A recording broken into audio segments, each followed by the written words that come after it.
Menimbang bahwa uraian dakwaan subsidiar dalam surat dakwaan penuntut umum aku telah mencantumkan nilai legi dan dari tindak pidana yang didakwakan, yaitu pada tanggal 16 September 2008 sekira jam 18.45 WIB atau setidak-tidaknya pada suatu waktu dalam bulan Juli sampai dengan bulan September 2008, dan lokus delikti dari tindak pidana yang didakwakan, yaitu di lantai 17 Hotel Arya Duta, Jalan Perapatan nomor 4448 Jakarta Pusat, atau setidak-tidaknya di tempat lain yang berdasarkan pasal 54 ayat 2 Undang-Undang nomor 30 tahun 2002 masih termasuk dalam wilayah hukum pengadilan tindak pidana korupsi pada Pengadilan Negeri Jakarta Pusat. Dan surat dakwaan halaman 9. Menimbang bahwa uraian dakwaan subsidiar surat dakwaan aku telah disebutkan bahwa yang melakukan tindak pidana yang didakwakan adalah Insinyur H. Muhammad Iqbal, surat dakwaan halaman 9. Menimbang bahwa uraian mengenai bagaimana cara terdakwa melakukan tindak pidana yang didakwakan dalam dakwaan subsidiar telah diuraikan mulai dari halaman 10 sampai dengan halaman 16 surat dakwaan tersebut dan mencakup unsur-unsur dari tindak pidana yang didakwakan, yaitu pegawai negeri atau penyelenggara negara telah menerima pemberian atau janji karena atau berhubungan dengan sesuatu yang bertentangan dengan kewajibannya dilakukan atau tidak dilakukan dalam jabatannya, surat dakwaan halaman 10. Menimbang bahwa pada bagian akhir dakwaan subsidiar penuntut umum telah mencantumkan ketentuan pidana yang diterapkan, yaitu pasal 5 ayat 2 junto pasal 5 ayat 1 huruf B kecil Undang-Undang nomor 31 tahun 1999 tentang pemberantasan tindak pidana korupsi sebagaimana diubah dengan Undang-Undang nomor 20 tahun 2001 tentang perubahan atas Undang-Undang nomor 31 tahun 1999 tentang pemberantasan tindak pidana korupsi, surat dakwaan halaman 16. Menimbang bahwa uraian dakwaan lebih subsidiar dalam surat dakwaan penuntut umum aku telah mencantumkan tempus delikti dari tindak pidana yang didakwakan, yaitu pada tanggal 16 September 2008 sekira jam 18.45 WIB atau setidak-tidaknya pada suatu waktu dalam bulan Juli sampai dengan bulan September 2008, dan lokus delikti dari tindak pidana yang didakwakan yaitu di lantai 17 Hotel Arya Duta, Jalan Perapatan nomor 4448 Jakarta Pusat, atau tidak-tidaknya di tempat lain yang berdasarkan pasal 54 ayat 2 Undang-Undang nomor 30 tahun 2002 masih termasuk dalam wilayah hukum pengadilan tindak pidana korupsi pada Pengadilan Negeri Jakarta Pusat, surat dakwaan halaman 16 sampai dengan 17.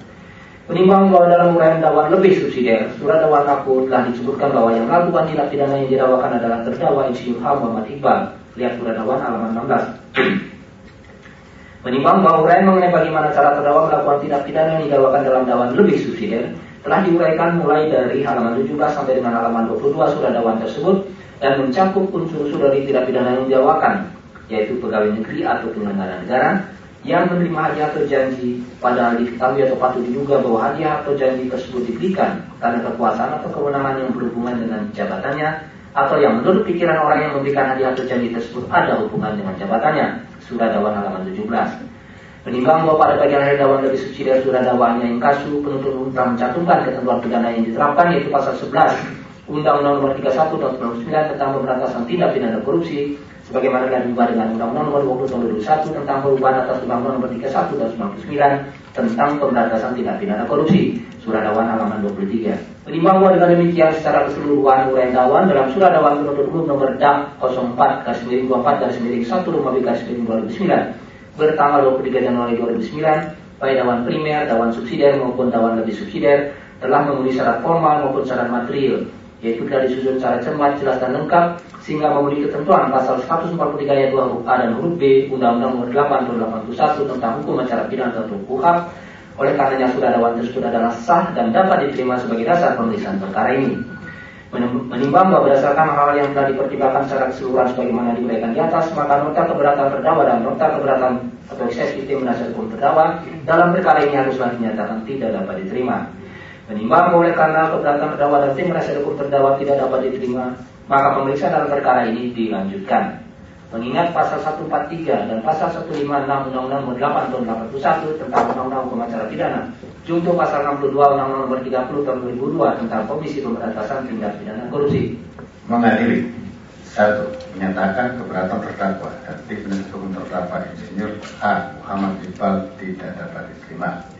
2. Menyatakan sah surat dakwaan penuntut umum pada ketiga nomor D-Data 04/1-1/2009 tanggal 23 Januari 2009 sebagai dasar pemeriksaan dalam mengadili perkara tindak pidana korupsi atas nama terdakwa Insinyur H. Muhammad Iqbal tersebut. 3. Memerintahkan penuntut umum untuk melanjutkan pemeriksaan perkara tersebut. 4. Menangguhkan biaya perkara ini sampai putusan akhir. Demikian diputuskan dalam rapat pemusyawaratan Majelis Hakim Pengadilan Tindak Pidana Korupsi pada Pengadilan Negeri Jakarta Pusat pada hari Kamis tanggal 19 Februari 2009 oleh kami Edi Patrinasara SHMH sebagai Hakim Majelis, H. Mufri SHMH, Imade Hendra Kusuma SH, Anwar SHMH, dan Sufri SH masing-masing sebagai Hakim Anggota. Putusan mana diucapkan dalam persidangan terbuka untuk umum pada hari Kamis tanggal 26 Februari 2009 oleh Ketua Majelis dan Hakim-Hakim Anggota tersebut dibantu oleh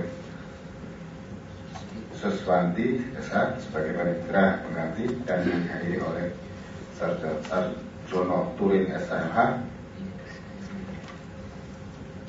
sebagai penuntut umum pada KPK dan dihadiri oleh terdakwa dan didampingi oleh penasihat hukum terdakwa. Demikian ya, sudah kita dengar putusan selah. Jadi majelis berpendapat perkara ini dilanjutkan ya. Apakah masalah terbukti tidaknya nanti kita dalam persidangan ya. Baik itu bukti yang diajukan oleh penuntut umum maupun terdakwa juga akan bisa mengajukan bukti ya, baik saksi maupun bukti penulis ya. Jadi kita bersama-sama lihat dalam persidangan. Ya, baik. Ya. Terhadap putusan ini. Ya Mulia, sebelum perkenan kami menyampaikan permohonan kami untuk banding terhadap putusan ini, sehingga oleh karena itu kami berharap agar supaya kami segera mendapatkan putusan setelah ini dan kami akan menyatakan banding. Tidak kami akan menjadikan satu dengan putusan akhir dari perkara ini, karena kami menganggap bahwa menyangkut eksepsi kami adalah menyangkut kewenangan absolut dari pengadilan tipikor ini dalam mengadili perkara ini. Terima kasih, Pak Mulia. Ya, kita tentukan hari 1 minggu ya. Jadi putusannya bisa diambil. Baik, sebelum ditutup, Yang Mulia, mohon agar kepada kami juga diberitahukan siapa-siapa yang akan menjadi saksi dalam perkara ini pada persidangan yang akan datang, untuk memudahkan kami dan klien kami melakukan pembelaan diri dalam perkara ini. Terima kasih. ya, baik ya. Nanti penuntut umumnya bisa langsung ditanyakan ke penuntut umum. Kalau kami prinsipnya yang mengajukan saksi dalam penuntut umum. Dan itu pun juga mungkin semua sudah dalam berkas. Jadi silakan aja kalau ditanyakan siapa yang akan diajukan, ya silakan. Tapi kami siapapun yang diajukan sesuai dengan kalau ada di berita acara kami bisa. Karena saksi ini kan tidak bisa juga harus patok ini dulu kan. Karena yang penting lancar dulu, yang penting adalah berita acara ya. Jadi bisa langsung ditanyakan kepada ataupun kalau mungkin sudah ada yang akan ada rencana siapa-siapa akan diajukan, silakan. Mau di sini boleh, mau di luar ya monggo ya. Kita tidak mengikat lah. Terima kasih Yang Mulia. Kami akan berupaya menghadirkan saksi sesuai dengan berita acara dan saksi yang ada dalam berkas perkara. Untuk sementara kami akan hadirkan 5 saksi pada persidangan berikutnya. 5 saksi ya? Ya. Kalau nama-namanya mau disampaikan langsung, monggo. Kalau mau nanti setelah itu mesti diadu lagi ya monggo ya, silakan aja. Nanti aja setelah kami pilah-pilah. Terima kasih. Ya. Baik ya, nanti setelah dipilah-pilah ya, nanti akan disampaikan siapa-siapa yang diajukan. Karena yang akan mengajukan kan penuntut umum. Ya, kita bisa terima gitu ya. Baik, untuk pertanyaan yang ditanyakan sebelum sekali itu. Terima kasih Yang Mulia.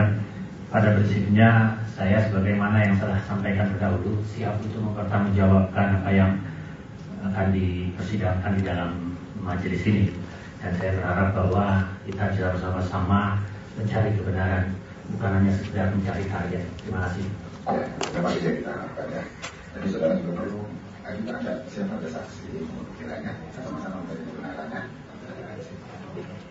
Betul. Dari dulu ada yang mau kita. Cukup ya. Baiklah, yang demikian maka persidangan hari ini kita bisa akhiri dan akan kembali persidangan pada hari Kamis tanggal 5 Maret 2009 jam 13.00